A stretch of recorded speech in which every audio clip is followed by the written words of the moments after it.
थुनलाइनि गेजेरजों गोरोबलायनाय आयदाजों बड'लेण्ड मुलुगसोलोंसालियाव साननैनि जथुमा बड'लेण्ड मुलुगसोलोंसालिनि NSS दालाय आरो आसाम साहित्य सभानि जथाय बानजायनायाव थुनलाइनि सायाव जथुमा खुंफुङो। जथुमायाव बाहागो लायो आसाम साहित्य सभानि आफादगिरि डक्टर बसंत कुमार गोस्वामी, बर' थुनलाइ आफादनि आफादगिरि गपिनाथ बरगयारी, कच राजबंशी साहित्य सभानि आफादगिरि डक्टर दिजेन्द्र नाथ भकत नुजाथियो। नेपाली साहित्य सभानि आफादगिरिजों लोगोसे गोबां गागि सुबुं बिथांमोना बाहागो लायो। जथुमायाव बराय बिबुंथि लाखियो बड'लेण्ड मुलुगसोलोंसालिनि रेजिस्ट्रार डक्टर प्रहलाद बसुमतारिया। जथुमाखौ बेखेवनानै बिबुंथि लाखियो बड'लेण्ड मुलुगसोलोंसालिनि भाइस चेन्सेलर बाबुलाल आहूजाया।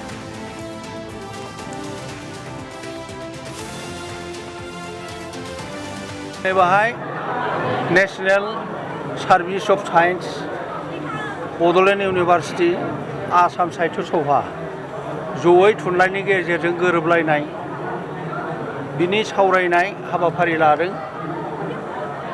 जे हाबाफारि बियो बरायथाव आरो बाख्नायथाव। आं मोजां मोनदों।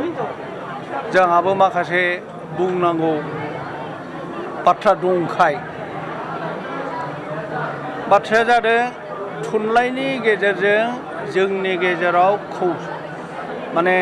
गोरोबलायनाय बे बाथ्रा बियो जोबोर गोथौ। दिनै आङो बुंग्रोनो नागिरदों बड'लेण्ड बिश्वबिद्यालया बा मुलुगसालिया 1909 मायथाइयाव गायसनजानानै दिनै बुंनो थांबा बिनि खामानिया 15 बोसोर जाबाय। बड'लेण्ड मुलुगसोलोंसालिनिफ्राय जोंहा गोबां आसा दं, मिजिं दं, आसा फारिनानै दं।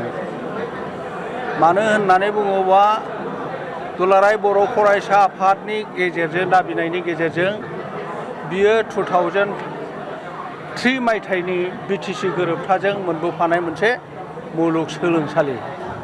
बेखायनो जों बर' मानसिफोरनि जे लुबैनाया बारासिन दं आरो बिनि गेजेरजों जोंहा गोबां जौगानाय फैगोन। फरायनायनिफ्राय फारि लानानै खाबु खालानिफ्राय फारि लानानै जोंहा बेवहाय गोबां मिजिं दङ। लोगोसे जोंनि हारिनि सिनायथि जारिमिन खालामनांगौ। बर' समाज, बर' धोरोम, बर' जारिमिन, थुनलाइनि जारिमिननि बागैबो जे जारिमिन रनसायनायनि बाथ्रा जोंनि गिदिर गोलाव सरकारफ्रा, पण्डितफ्रा बे बड'लेण्ड इउनिभार्सिटिनि गेजेरजोंनो जोंहा लामा नायनाय दङ। गुवाहाटी मुलुगसोलोंसालिनिफ्राय जेबायदि आसाम बा असमियाफ्रा जेबायदि खाबु मोनदों, जोंबो बे खाबुखौ बेवहाय लुबैगोन। दिनै बेवहाय national service of science, Bodoland university, Assam Sahitya Sabha जयै थुनलाइनि गेजेरजों गोरोबलायनाय बिनि सावरायनाय हाबाफारि लादों। जे हाबाफारि बियो बरायथाव आरो बाख्नायथाव। आं मोजां मोनदों।